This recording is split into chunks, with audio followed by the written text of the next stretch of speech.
ఎమ్మెల్సీలు తీన్మార్ మల్లన్న, కల్వకుంట్ల కవిత మధ్య రాజకీయంగా వైరం నడుస్తోంది. సంగారెడ్డిలో జరిగిన బీసీల ఆత్మీయ సమావేశంలో ఇటీవల మల్లన్న పాల్గొన్నారు. ఆ సభలో కవితపై మల్లన్న అనుచిత వ్యాఖ్యలు చేశారు.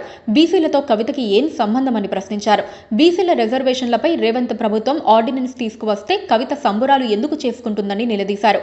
ఈ క్రమంలో మల్లన్న చేసిన వ్యాఖ్యలను కవిత తీవ్రంగా ఖండించారు. ఈ నేపథ్యంలోనే మల్లన్నకి సంబంధించిన క్యూ న్యూస్ మీడియా కార్యాలయంపై తెలంగాణ జాగృతి కార్యకర్తలు దాడి చేశారు. కవితపై మల్లన్న మాట్లాడిన మాటలను ఖండిస్తూ ఈ దాడి చేశామని, మల్లన్న వెంటనే కవితకి క్షమాపణలు చెప్పాలని జాగృతి కార్యకర్తలు డిమాండ్ చేశారు. అయితే ఈ దాడిని అడ్డుకోవడానికి మల్లన్న గన్మ్యాన్ గాల్లోకి 5 రౌండ్ల కాల్పులు జరిపాడు. ఈ కాల్పుల్లో జాగృతి కార్యకర్తకి గాయాలయ్యాయి. ఆ తర్వాత కవిత, మల్లన్నలు పోటాపోటీగా ఆరోపణలు చేసుకున్నారు. శాసనమండలి చైర్మన్ గుత్తా సుఖేందర్ రెడ్డిని కవిత కలిశారు. ఎమ్మెల్సీగా మల్లన్నని సస్పెండ్ చేయాలని కోరారు.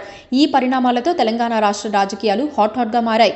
ఈ నేపథ్యంలో కేసీఆర్ను కేటీఆర్, హరీష్ రావు కలవటం ప్రాధాన్యత సంతరించుకుంది.